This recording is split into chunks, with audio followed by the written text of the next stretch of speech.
Hechos 21 del 17 al 40 es lo que vamos a estar viendo más profundamente.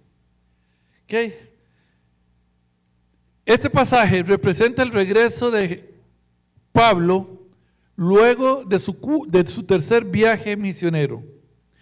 Y hasta el 23-22 representa la base de donde se va a iniciar su cuarto viaje misionero. Bueno, igual que la pastora Gaby, yo soy del criterio de que es el cuarto viaje, es cuando ahí lo toman preso y se lo llevan a Roma. Pero él anduvo predicando por donde lo llevaron. Incluso en Roma, bueno, lo veremos más adelante, él es puesto en una casa, ¿verdad? Para los que no les gusta la casa por cárcel, bueno, él estuvo en casa por cárcel y ahí predicaba y evangelizaba. Aproximadamente. Correcto. Entonces, debemos entender que este es el regreso, luego de casi 5 años de ausencia. 4 años y un resto, casi 5 años de ausencia de la iglesia de Jerusalén. ¿Ok? Y es importante esto. La iglesia de Jerusalén llevaba 5 años, bueno, 4 años, pongámosle, de no verlo. Yo creo que si mi esposa y yo, aunque ya dice la Real Academia Española que puedo decir yo y mi esposa, si mi esposa y yo saliéramos de aquí, porque nos vamos para X o Y país, o no nos vayamos tan lejos, me voy para la zona norte, y me voy 5 años, y regreso, creo que la mayoría de la iglesia no la conocería ni me conocerían, esperando que la iglesia siga creciendo. ¿Ok? Entonces, échese, o sea, háganse la idea, ¿verdad? 4 años y medio, más o menos, un poco más, de no estar en la iglesia de Jerusalén y él retorna. ¿Ok? Y vamos a hablar sobre eso un poco.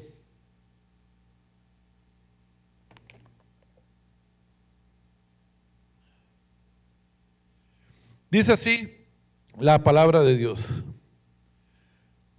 Cuando llegamos, los hermanos de Jerusalén nos dieron una calurosa bienvenida. Al día siguiente, Pablo fue con nosotros para encontrarnos con Santiago. Este Santiago no era el apóstol, no era Jacobo el apóstol. Recuerden que Jacobo el apóstol había sido muerto. Iniciada la iglesia nomás, ¿ok? Él había sido muerto. Entonces, este Santiago que habla sí es el Santiago del libro, o sea, el hermano de Jesús, ¿ok? Que se conformó como un líder, uno de las 3 columnas de la iglesia de los Hechos. ¿Cuáles eran esas 3 columnas? Pedro, Juan y Santiago, ¿ok? Él era una de esas 3 columnas. Entonces dice que Pablo fue con nosotros para encontrarnos con Santiago. Recordemos que ya se está hablando en plural porque Lucas se está involucrando en la historia. Ya en este momento Lucas es parte de esta historia que él mismo está narrando. Y todos los ancianos de la iglesia de Jerusalén estaban presentes. Después de saludarlos, Pablo dio un informe detallado de las cosas que Dios había realizado entre los gentiles mediante su ministerio. Después de oírlo, alabaron a Dios. Vea qué tremendo. Después de oírlo, alabaron a Dios. Luego dijeron, tú sabes, querido hermano, cuántos miles de judíos también han creído y todos ellos siguen muy en serio la ley de Moisés. Estamos hablando que en esa ausencia de Pablo, le dicen estos ancianos que miles de judíos habían creído. Entonces imagínense la iglesia, ¿verdad? O sea, y todos ellos siguen muy en serio la ley de Moisés. Pero se les ha dicho a los creyentes judíos de aquí, de Jerusalén, que tú enseñas a todos los judíos que viven entre los gentiles que abandonen la ley de Moisés. Ellos han oído que les enseñas que no circunciden a sus hijos ni que practiquen otras costumbres judías.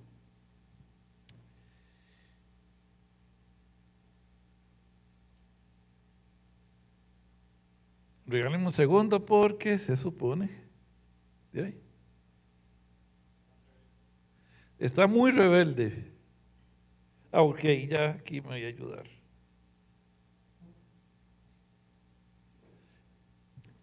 En este pasaje, yo saqué algunos principios del siervo o para con el siervo que me llamaron mucho la atención. ¿Ok? Y vamos a ver un poquito de esos principios.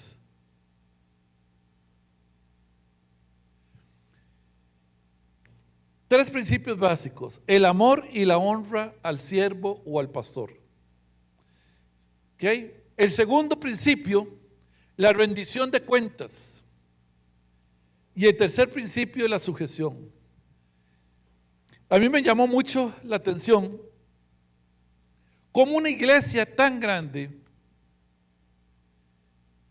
recibió a Pablo. Yo no sé cuántos de aquí recuerdan cuando Juan Pablo II vino a Costa Rica. ¿Cuántos? ¿Se acuerdan el volumen de gente que fueron a recibirlo? A eso yo le llamo una calurosa bienvenida. Yo lo pongo en mención para que entendamos lo que recibió Pablo en Jerusalén de la parte de la iglesia. Había estado ausente 5 años. Yo regreso aquí luego de 5 años y no creo que la iglesia me reciba de esa forma.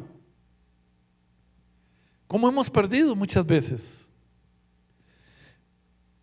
Sin embargo, esta iglesia le da a Pablo una calurosa bienvenida.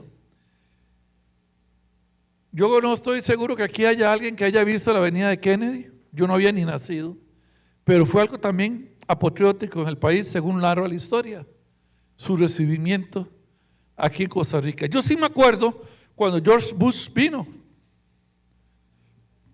y fue una calurosa bienvenida. Obama, pero Obama no fue tan fuerte, ¿verdad? Clinton también no fue, pero George Bush tuvo algo peculiar en su momento. El asunto es, hermanos, que cuando una iglesia recibe así a alguien, es porque está mostrando algo detrás de la calurosa bienvenida y es amor a esa persona. ¿Ustedes no creen que si ustedes llegan y cuando ustedes cumplen años y llegan a una casa y encuentran ese montón de gente recibiéndote para celebrarte el cumpleaños, no se sienten amados? Entonces, el primer principio que yo veo aquí en ese versículo es: ama y honra a tu pastor, al siervo. Y pongo 4 aspectos para hacerlo. 4, digámoslo así, ayudas. Una es: estimula y alenta el trabajo de tu pastor. Voy a poner los pasajes. 1 Tesalonicenses 5, 12, 13. Si alguien me lo puede buscar, ahí los están viendo. Lo está viendo. Y el otro aquí, que lo vayan buscando de una vez para que me lo lean. Pero ¿quién me quiere leer 1 Tesalonicenses 5 del 12 al 13?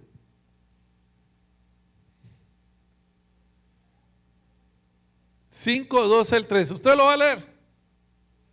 Entonces venga para acercar el micrófono. Aleluya.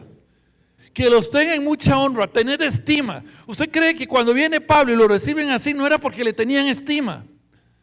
Porque le tenían honra.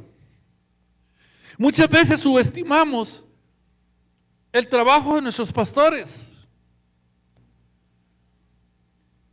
Muchas veces decimos: yo no haría esto, yo no haría aquello. Y yo lo que pienso es: por algo no está ahí. Así sencillo. Por eso no haría esto, ni aquello, ni lo otro de lo que hace el pastor, por algo no está ahí. Yo soy de los fiel creyentes de que los pastores hacen lo que hacen guiados por el Espíritu Santo. Cuando el pastor Gerard y la pastora Mila se les encendió el bombillo para hacerlo de los viernes, yo no creo que fuera una ocurrencia. Primero, creo que Dios lo tenía planeado desde antes de la fundación del siglo. Segundo, creo que Dios se los reveló a ellos. Y tercero, yo creo que son siervos de Dios al cual hay que estimar y honrar. Entonces, muchas veces pasamos por alto. Yo no sé, cada vez que un pastor habla, digamos, hermano, se me olvidó el nombre, ¿usted? Franklin, ok, Franklin. Ayer cuando predicaste, Dios trató con mi corazón en un momento. Justamente cuando hablabas de la etapa de los 60, yo digo que yo la anticipé por 3 años, pero habló a mi corazón, muchas gracias. Quiero que sepa eso y luego te voy a contar qué, para que sepas. Pero quiero que sepan esto, hermanos. Me gusta mucho acercarme al pastor y decirle, pastor, esa palabra estuvo muy bien. No sé cuántos lo hacen. Yo no lo hago para darle palmaditas al pastor. Yo lo hago porque deseo estimar y alentar lo que él está haciendo. Los pastores necesitan de ese aliento. Es complicado estar trabajando arduamente, quemándose las pestañas, las tortillas al fogón, dicen, en términos de tico, quemándose las pestañas, para honrar a Dios, haciendo lo mejor por nosotros. Los muchachos, los líderes, los maestros de la iglesia,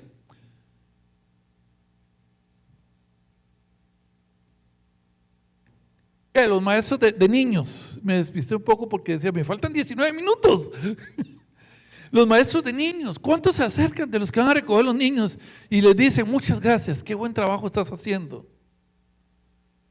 Usted sabe que el ministerio de niños es el ministerio más anónimo que existe en la iglesia y sacrificado, porque están aquí, no pueden estar en el culto, lo están oyendo desde una pantalla y ¿cuántos de nosotros, muchos llegamos, solo recogemos los chiquitos y le decimos gracias y nos vamos?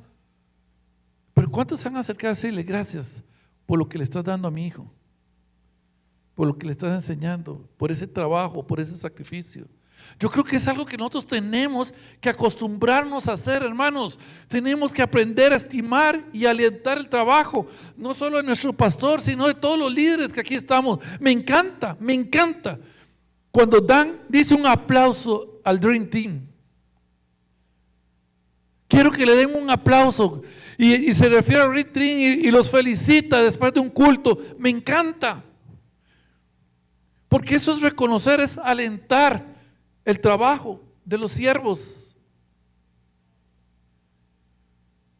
Pero la iglesia lo ha perdido. En la iglesia me refiero al cuerpo de Cristo, ¿ok? Segundo punto. Sé paciente con las debilidades del pastor. Los pastores no son perfectos.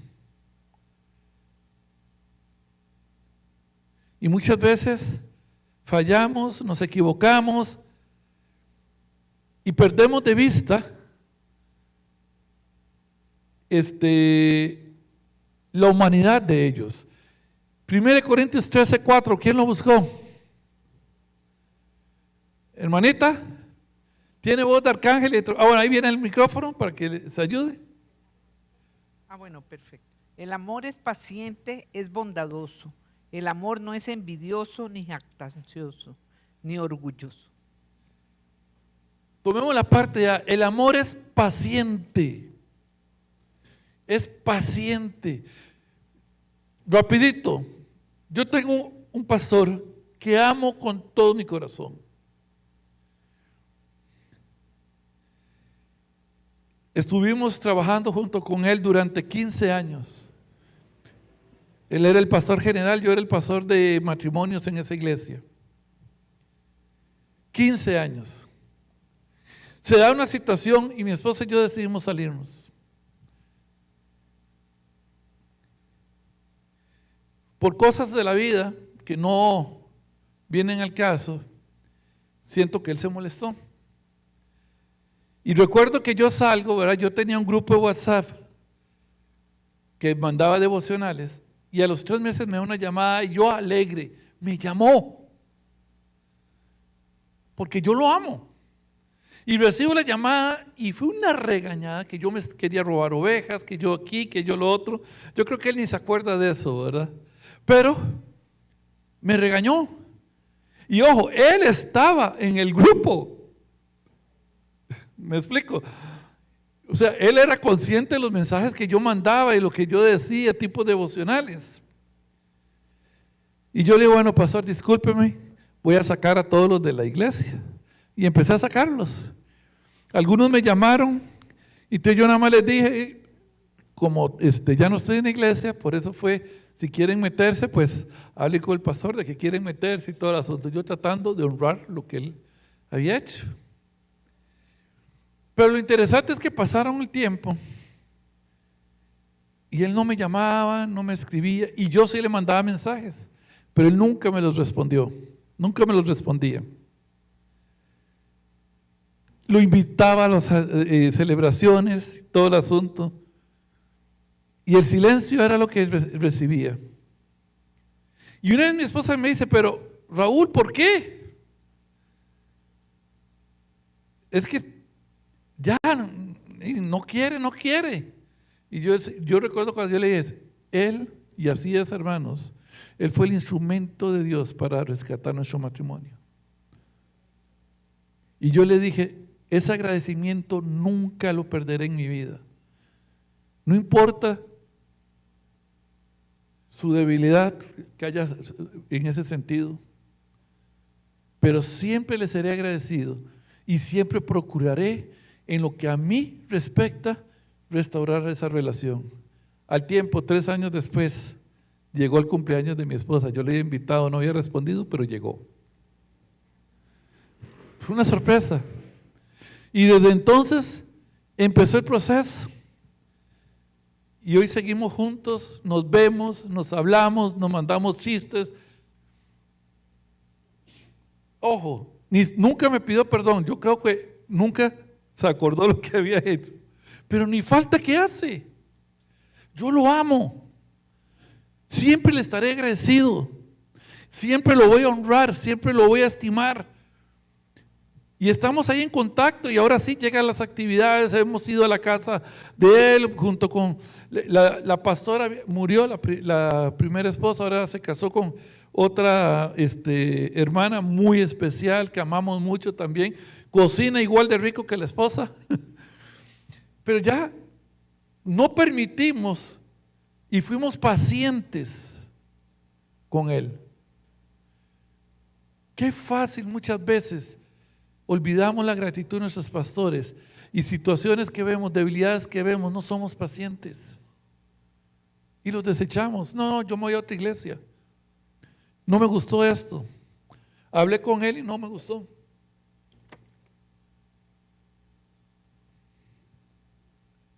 Hermanos, esa es una forma de mostrar amor y honra al pastor. La tercera, Colosenses 3:13, ¿qué dice?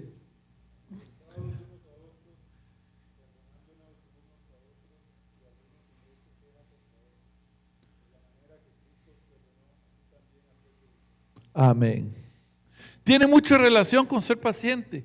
El pastor puede ofenderte, puede hacerte algo directamente, pero somos llamados a perdonar. Dice, perdonados unos a otros, con más razón, los líderes, los pastores. Un líder puede fallar. Un maestro de escuela dominical puede fallar. Un del ministerio profético de alabanza puede fallar. Un misionero puede fallar, hermanos. Puede ofendernos sin querer queriendo, como dice el chavo. Pero nosotros somos llamados a perdonar. Es una forma de amar y honrar. Aquí estoy poniendo al pastor, pero también pongámosle liderazgo en general. No pensemos que no podemos fallar, hermanos, porque podemos fallar.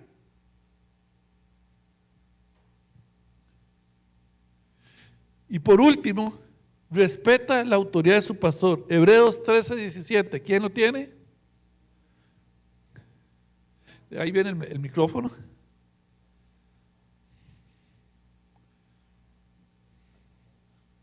Obedezcan a sus líderes espirituales y hagan lo que ellos dicen.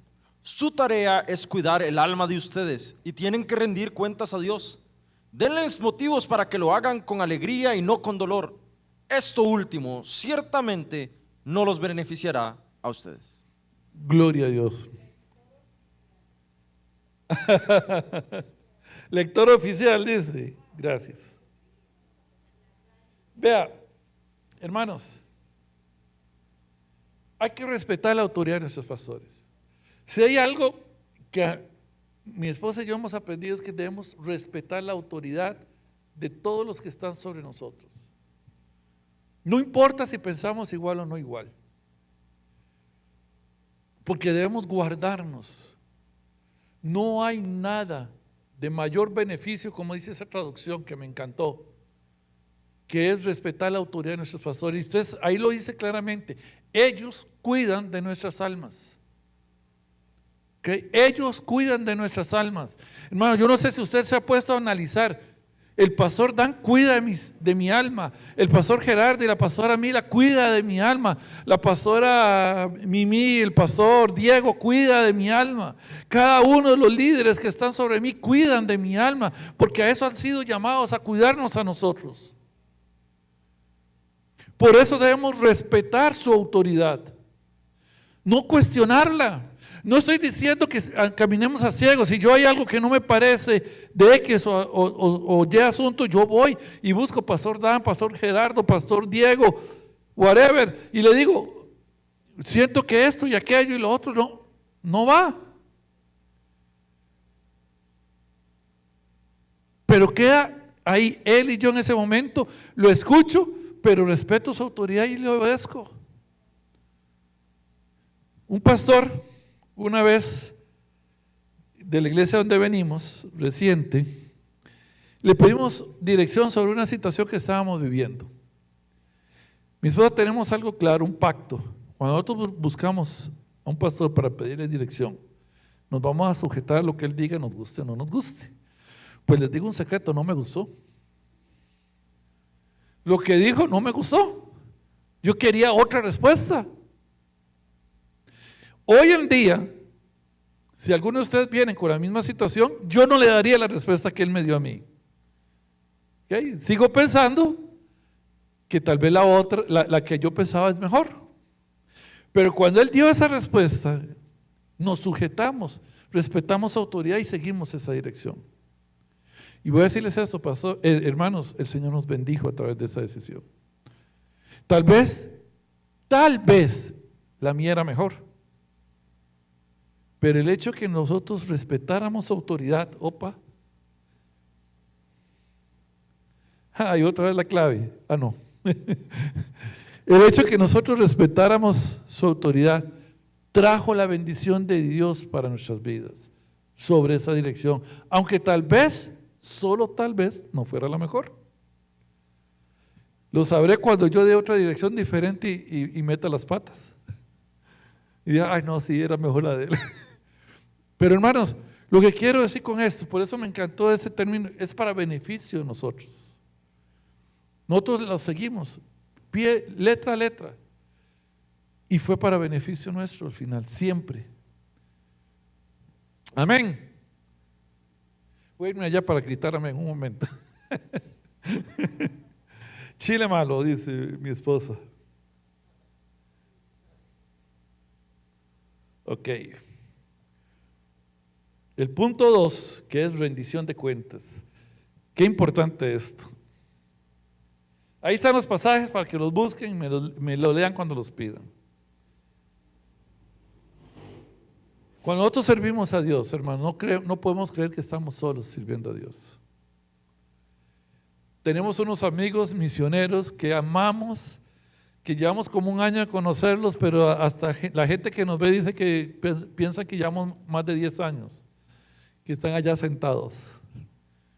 Y me encanta porque cuando Guillermo, una vez hablando sobre el ministerio, él dice, yo le presento un informe al pastor. Y me recordé cuando estaba haciendo esa enseñanza de él. Pablo llegó a dar rendición de cuentas. Este fue lo que he hecho, esto fue lo que el Señor hizo. En esto trabajé, estas fueron mis fortalezas, estas fueron mis debilidades, en esto metí las patas. Me imagino que era un informe completo, ¿verdad? Así como el informe Luis Suárez de la selección, ¿verdad? Algo así parecido.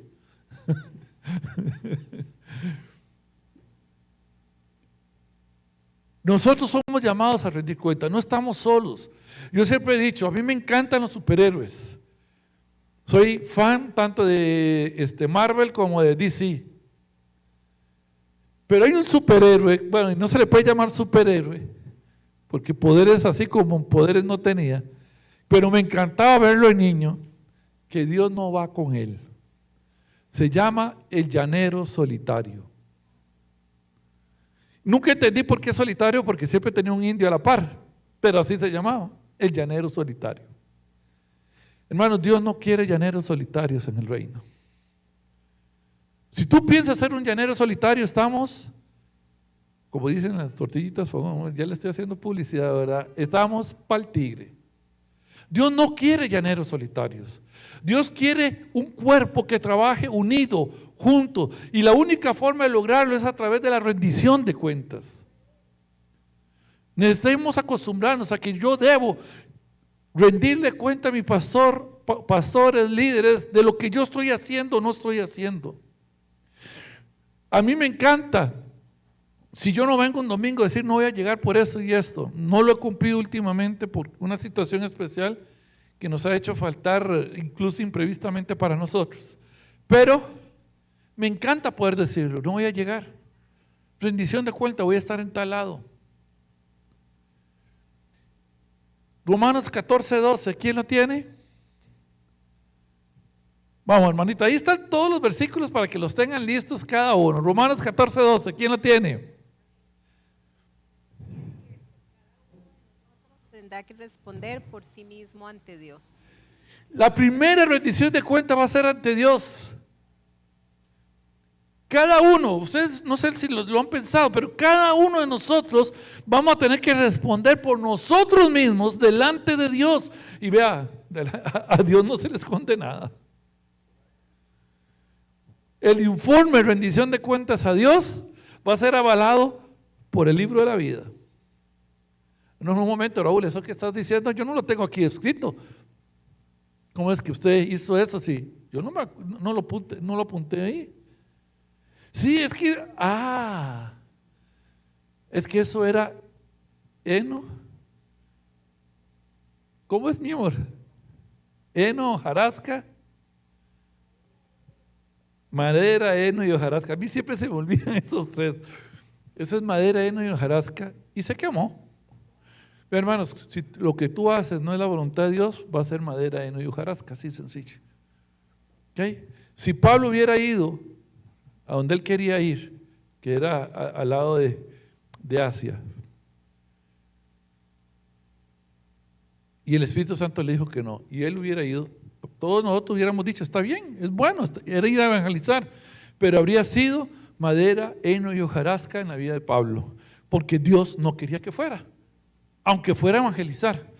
Así que, ¿qué nos enseña eso? Que aunque usted vaya a evangelizar, si Dios no quiere que evangelice a esa persona o a ese lugar, y lo haces, es madera, heno y hojarasca salado.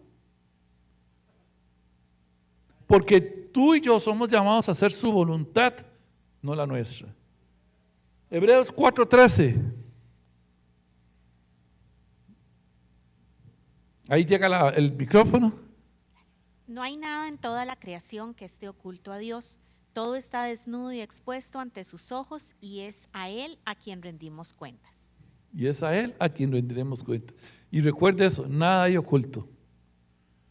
Por eso yo oraba aquí, estamos desnudos. Queramos o no queramos, siempre vamos a estar desnudos en su presencia. Y más como hijos de Dios.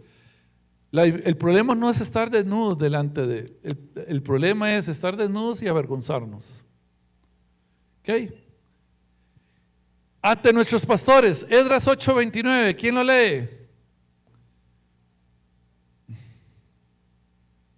Esdras 8:29, esos celulares son rápidos.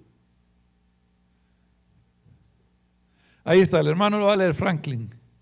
Ya se me pegó.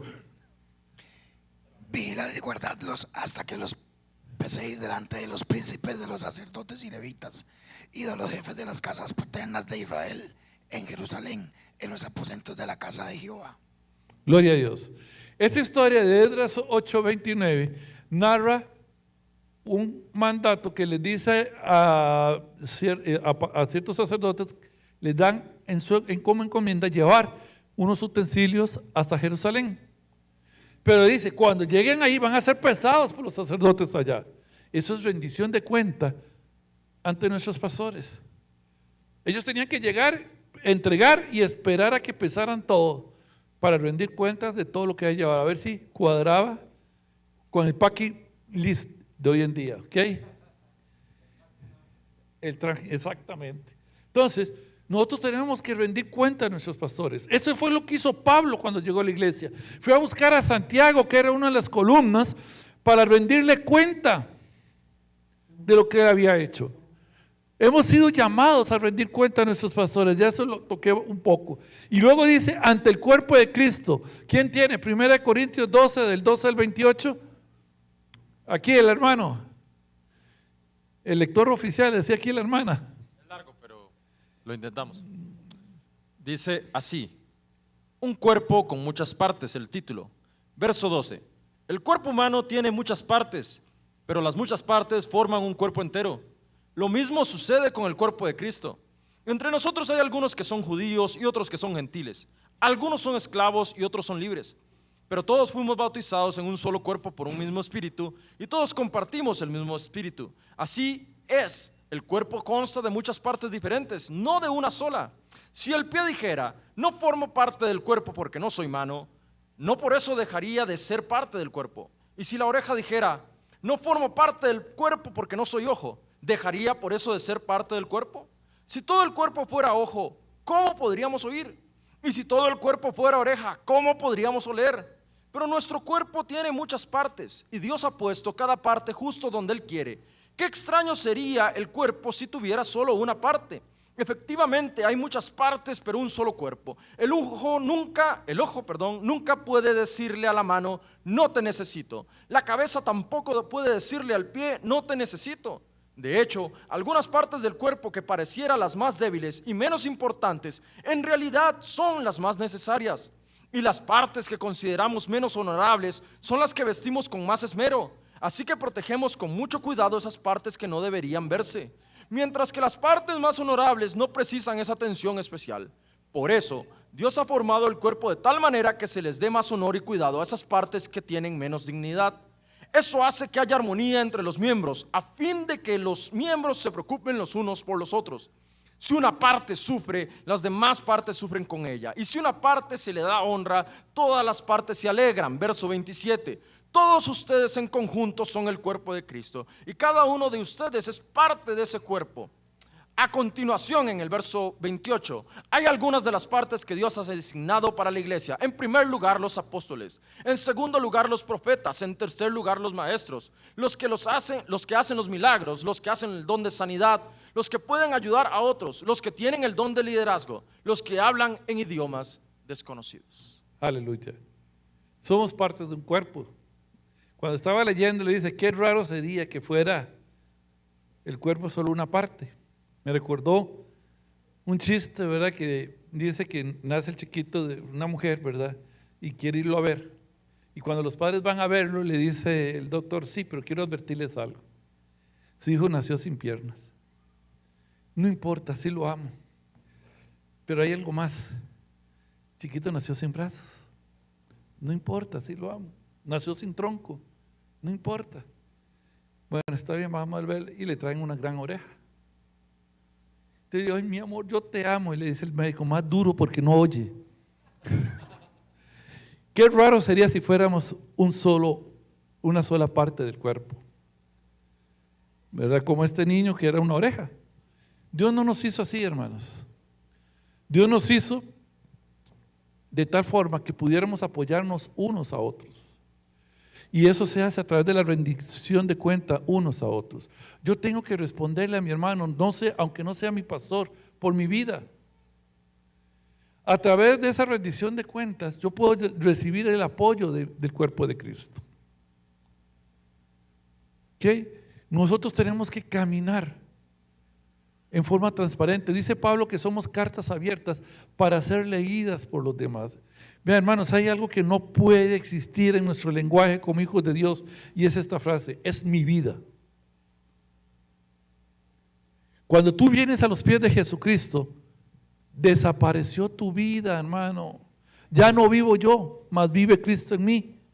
Y lo que vivo en la carne, lo vivo en la fe del Hijo de Dios, el cual murió y se entregó a sí mismo por mí. Ya no es tu vida. Tu vida está hecha. Yo no sé si lo has pensado, pero mi vida está hecha para que mi hermana la lea. Yo no puedo esconderla.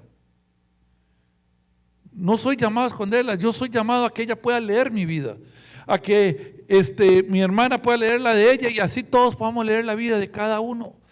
Y eso es a través de la rendición de cuentas. Me encanta cuando dicen aquí voy a ser transparente y hablan y dicen, muchas veces creemos que ser transparentes nos hace perder imagen o nos hace perder autoridad y es todo lo contrario, hermanos. Primero, la imagen que tú tienes que dar no es la tuya, es la de Cristo. Esa es la imagen que tienes que dar. Entre más baja esté la tuya, más alta estará la de Jesús, que es la que importa que sea vista por todos los demás. La imagen de Cristo Jesús, no la imagen de Raúl. Dios libre.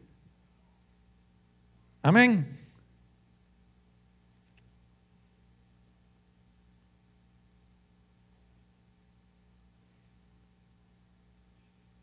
Esos son los principios del siervo. El otro es la sujeción. Romanos 13:1, Efesios 5:21, subsiguientes, no lo vamos a leer, voy a resumir yo ese pasaje, y Lucas 10:17. La primera sujeción es la sujeción de la iglesia. Y antes de entrar en esto, este pasaje, ¿qué nos muestra? Vea qué interesante. Voy a ponerlo bajo esa ilustración. Y quiero que levanten la mano y que cada uno me dé la opinión a lo que voy a decir. ¿Ok?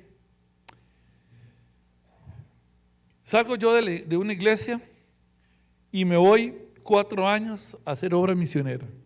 Me fui a Honduras. Regreso de Honduras y vengo a darle un informe a mi pastor Dan. Pastor Dan, esto fue lo que hice, este es el informe.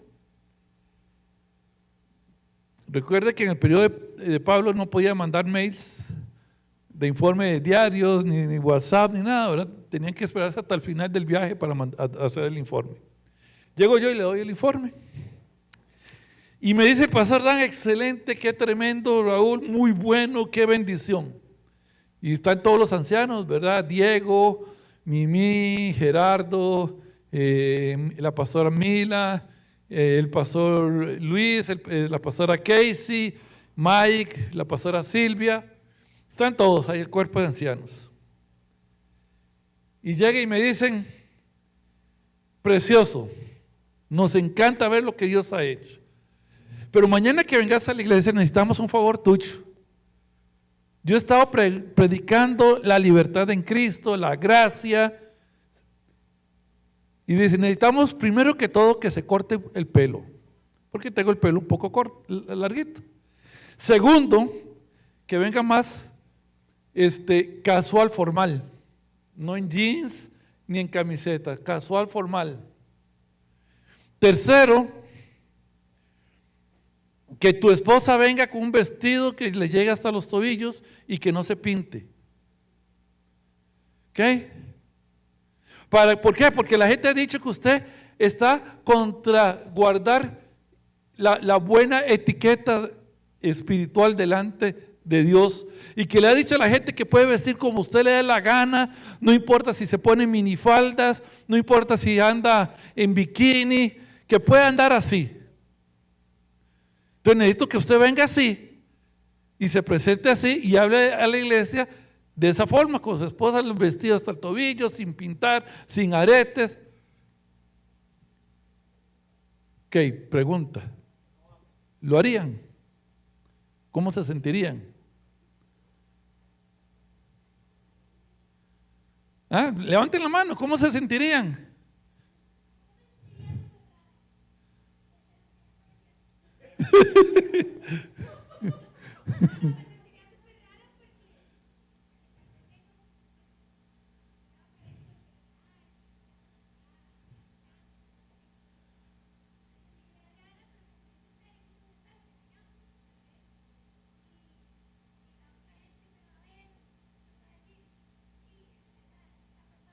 cree que viene así vestida y no se sujeta al pastor, ¿verdad? Entonces ya doy un mal ejemplo.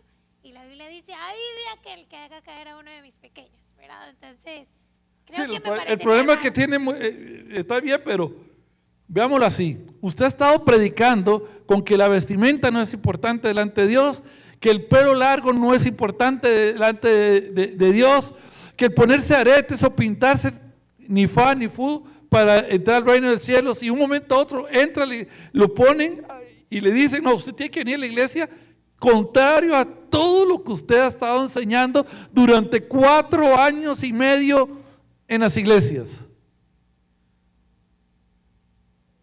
Póngalo en contexto, realmente, ¿qué sentirían?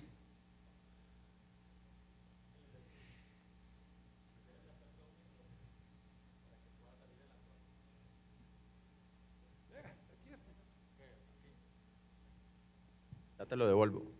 Creo que hay puntos medulares ahí. El primero es que la autoridad, cuando es abusiva, pierde legitimidad, pero no es este el caso. La autoridad era legítima en Jerusalén. Lo segundo es que yo entiendo también que Pablo había un interés superior por las personas que estaban ahí, por el testimonio. Y tercero, evidentemente, si Pablo quería dar un buen testimonio, también tendría que reflejar sujeción a las personas que estaban puestas por Dios en ese sitio. Entonces tenía que ser congruente, no con su prédica que estaba dando solamente, sino con sus principios y con los principios de la iglesia que estaba ahí. Para alcanzarlos, literalmente también tenía que en algún momento sujetarse, pero también al sujetarse no estaba contradiciéndose con sus prédicas, porque dentro de lo que él predicaba también la sujeción era parte importante. Dentro de lo que él decía a las iglesias, y en sus propias cartas lo vemos, la parte de sujetarse era algo que era importante. Entonces siento que había, primero, congruencia con el principio de sujeción, y segundo, el objetivo superior del testimonio que se estaba dando a la iglesia de Jerusalén. Por causa del propósito de Dios con ellos, Pablo hizo lo que no venía haciendo tal vez durante 5 años, para que eso no fuera obstáculo para que el evangelio siguiera siendo predicado en Jerusalén. Ok, muy bien, pero pregunto, ¿no sería eso como un doble discurso? Hermana, venga, diga por qué.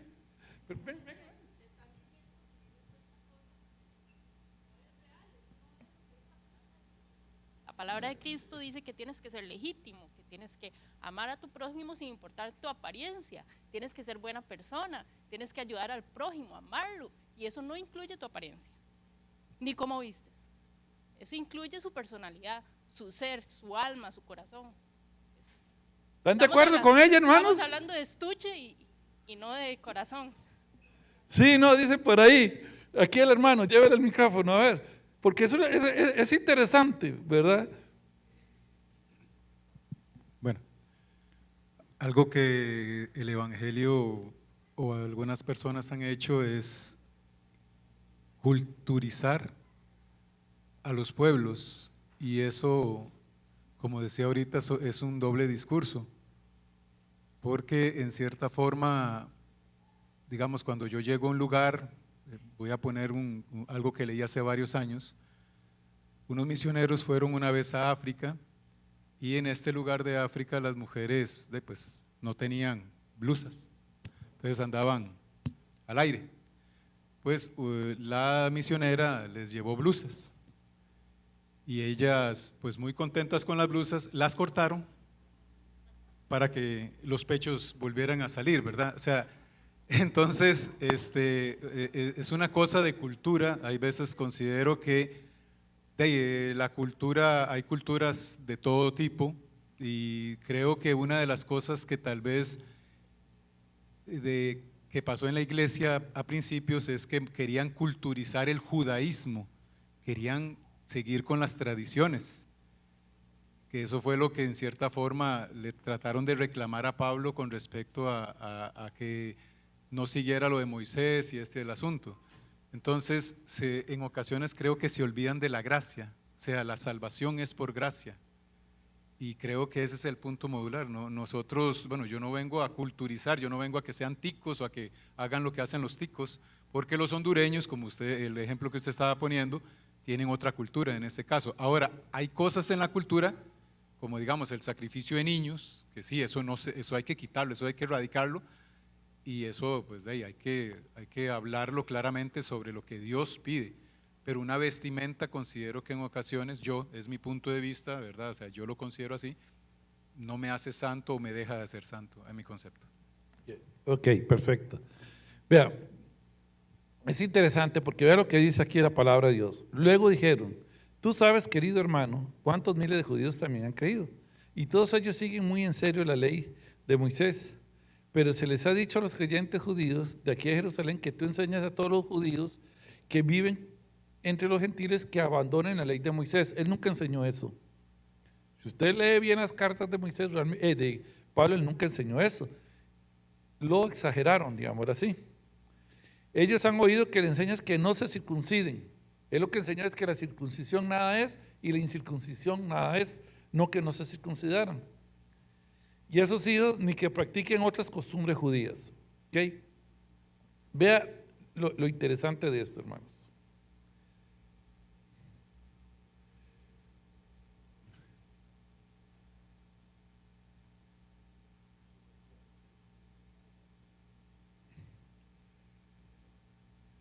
A pesar de todo esto, Pablo, luego lo vamos a ver en el siguiente pasaje, guardó una actitud sujeta. Realmente no hay un doble discurso. Lo vamos a ver más adelante. ¿Por qué? Porque Pablo llegó y dijo que si es necesario para ganar a otros al Señor, hacerme judío, me voy a hacer judío. Si tengo que hacerme gentil, me voy a hacer griego, voy a hacerme griego y así sucesivamente. ¿Por qué? Porque él lo que hacía era ponerse al nivel. Yo, si hay algo que admiro de los misioneros es eso. A mí me cuesta muchísimo, muchísimo. ¿Okay? Yo tiendo a ser demasiado radical y por eso Dios no me tiene misionero. Así es sencillo. Pero realmente, porque vamos a ver cómo reaccionó y qué fue lo que hizo Pablo. Un principio de sujeción implica negarnos nosotros mismos. ¿Ok? Muchas veces para poder sujetarnos debemos negarnos a nosotros mismos. ¿Qué decía Romanos 13:1? ¿Quién lo tiene? ¿Alguien nuevo, diferente? Micrófono por aquí para que le llegue rápido. ¿A dónde está?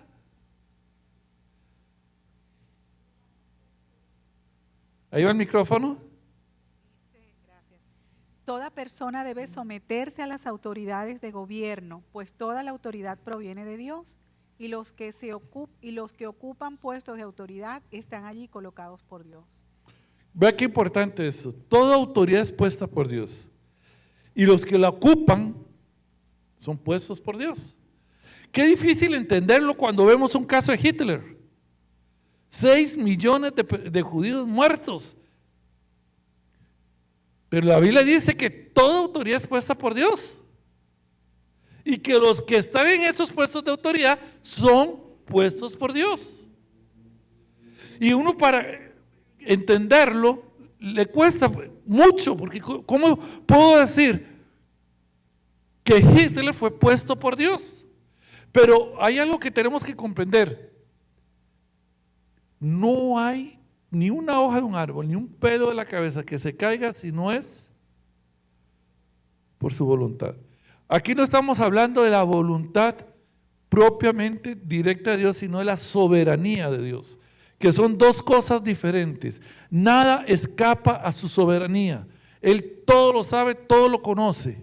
Y en todo hay un propósito. Y puso a Nabucodonosor ahí, que fue trágico, pero puso un Daniel que se le sujetó, a pesar de que ese hombre, Nabucodonosor, Hitler era cualquier cosa, comparado a lo que Nabucodonosor hizo, o a lo que hizo Darío, o a lo que hizo Ciro, o a lo que hizo Alejandro el Grande, o a lo que hizo los emperadores romanos. Pero Dios puso un Daniel, puso un José a la par de Faraón. Dios tuvo un propósito, hoy lo sabemos porque tenemos una palabra que nos dice el propósito que Dios desarrolló en la vida del pueblo de Israel a través de estos personajes. De hecho, es interesante porque Darío, 500 años antes de que Darío llegara al poder, a través del profeta Isaías, llega y dice, y se refiere a Ciro, se refiere a Ciro con nombre. Si ustedes leen, en este momento se me escapa el capítulo de Isaías, pero se refiere como mi siervo, Ciro. Y ahí narra todo lo que iba a hacer Ciro. Y nosotros sabemos que Ciro ha sido uno de los emperadores más sanguinarios de la historia del mundo. Pero Ciro cumplió su propósito. ¿Por qué? Porque fue Ciro quien permitió el regreso de Israel a su tierra, que se reconstruyera el templo, que se restablecieran los sacrificios, que fue lo que al final ultimó con la venida de Cristo casi 500 años después. Todo tiene un propósito, solo que hoy no tenemos un escrito bíblico que nos revele el propósito de lo que Dios usó o hizo a través de Napoleón, a través de los sucesos como los de Hitler. Pero sí te puedo decir algo hizo Dios en medio de lo que el mundo natural ve como una masacre. Y no estoy quitándole el hecho que fue una masacre y que debemos repudiarlo tanto como hijos de Dios, como seres humanos. ¿Okay? Pero Dios nos manda a sujetarnos porque toda autoridad es puesta por Dios. La sujeción en la familia, Dios puso un orden en la familia. Y esos versículos que habla y los convido a que lo lean, es el papel del hombre. Parece muy mentiras porque se enfoca mucho en la mujer sujeta al marido, pero siempre lo digo, son 2 versículos que hablan de la sujeción de la mujer y 8 versículos que hablan del papel del hombre como cabeza. Pero todo el mundo se enfoca en los 2 versículos y sobre todo las mujeres, en vez de enfocarse en los 8 versículos que nos tira bien duro a todos los que somos hombres. ¿Ok? Pero pone orden. Y luego la sujeción en la batalla espiritual. La Biblia revela, leamos Lucas 10:17. Ya tengo que ir terminando. ¿Quién lee Lucas?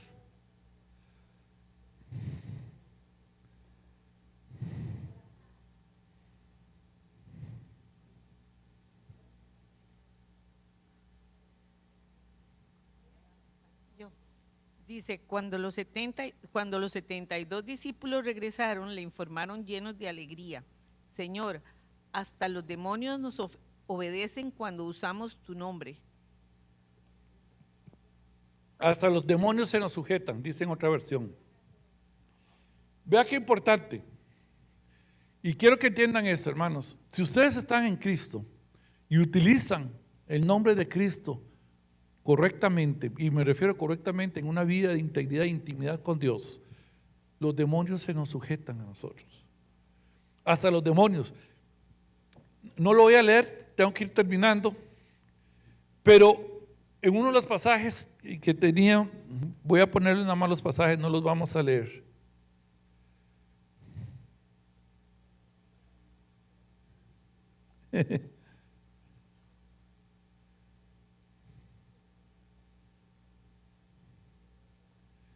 Ahí está. La gracia y amor a pesar de nosotros. Cuando uno de los estaban viendo que era Pedro que estaba echando demonios. Pablo creo que era. Lo ven unos judíos que eran exorcistas y entonces se aparece un endemoniado, ¿se acuerdan la historia? La vimos. Y le dice, en el nombre al que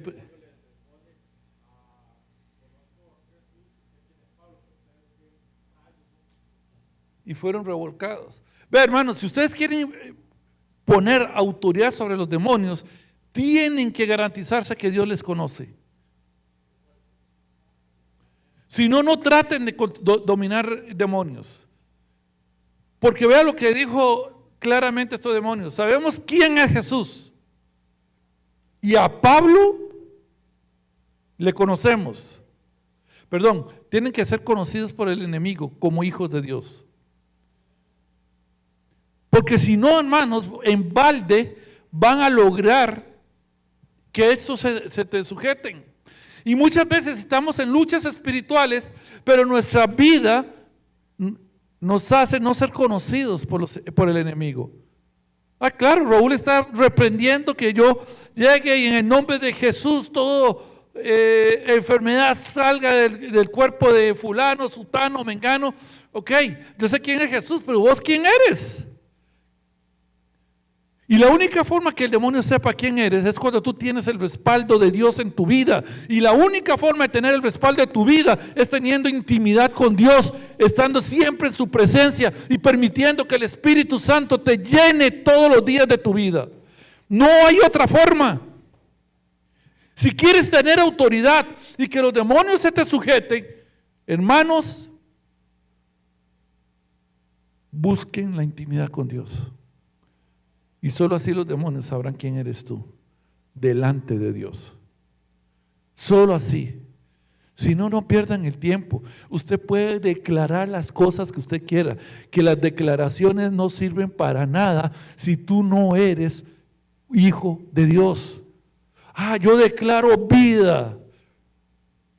Puedes declarar vida lo que quiera, que si tú no eres un hijo de Dios, la vida no va a estar sobre ti, y menos sobre los que tú les hables.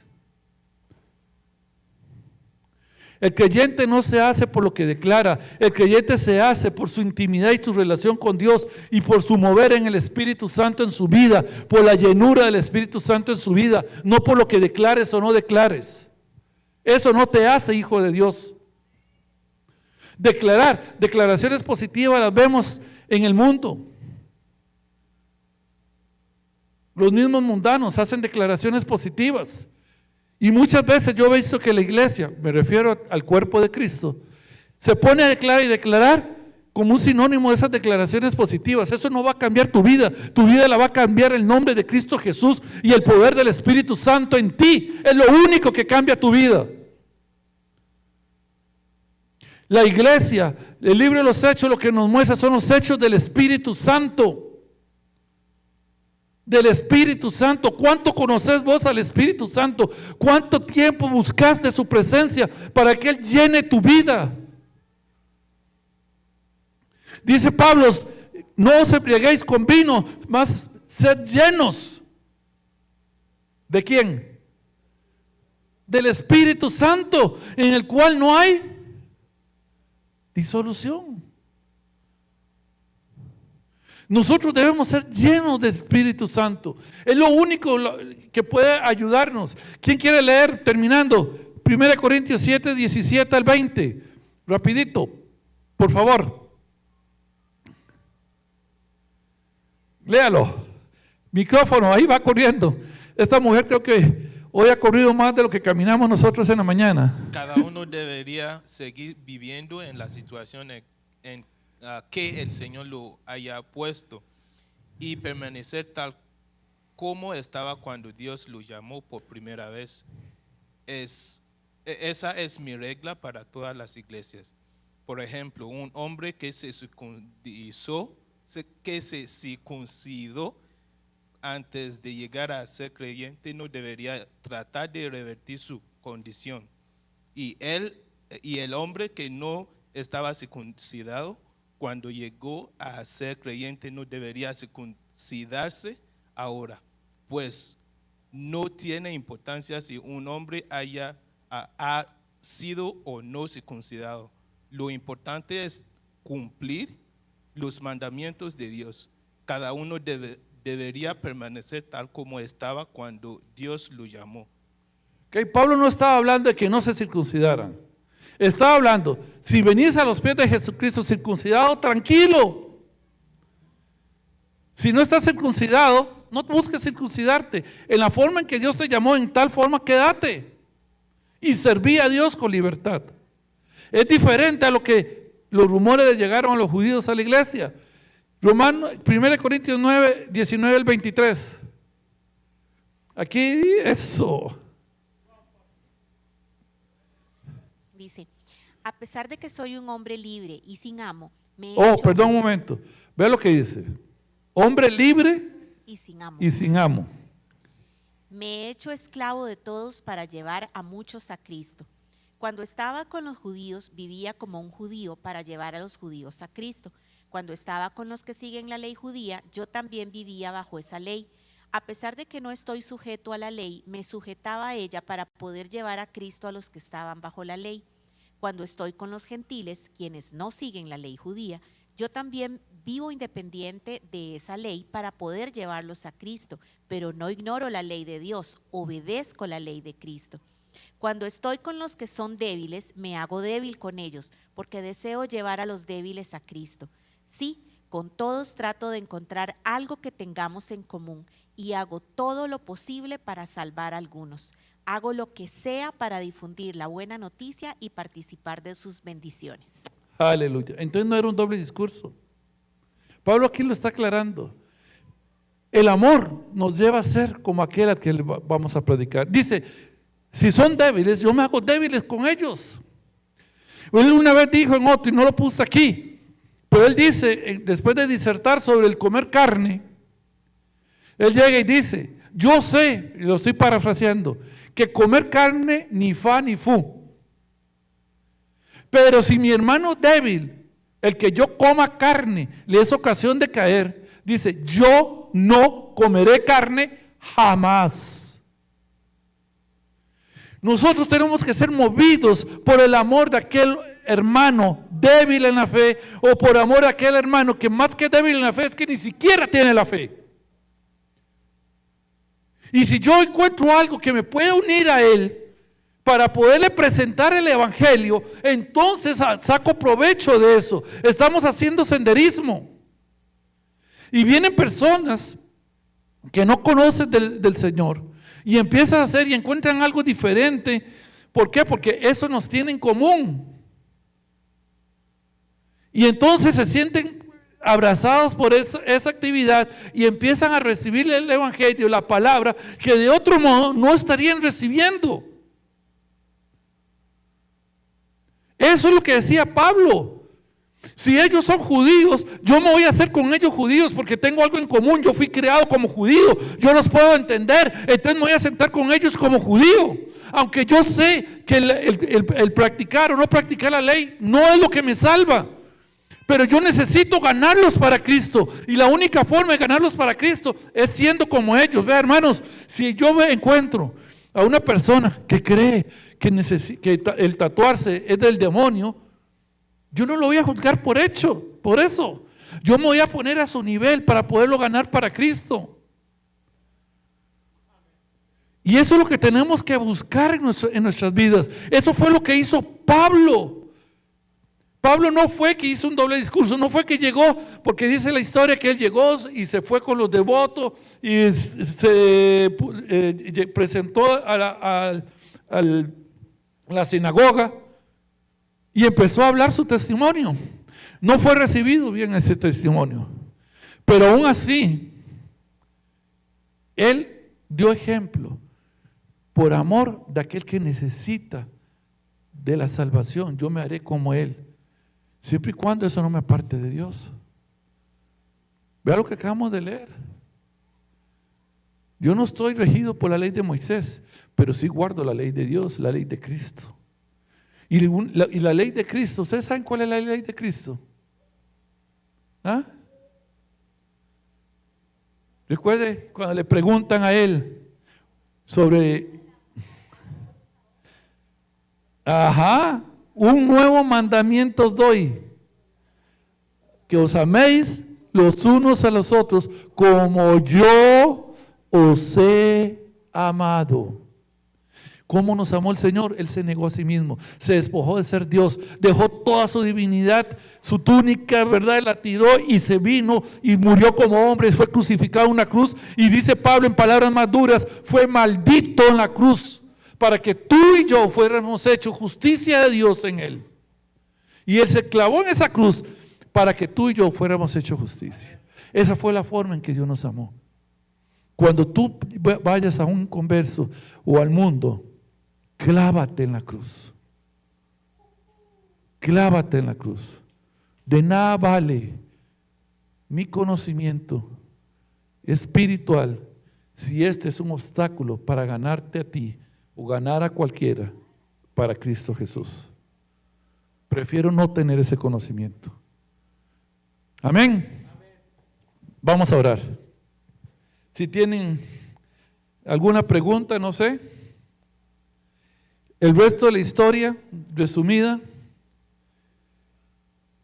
tratan de matar a Pablo, hacen una confabulación, un sobrino de Pablo lo pone en alerta, Pablo habla con Centurión, apela al César y comienza su cuarto viaje. Ahí lo ultra super resumí.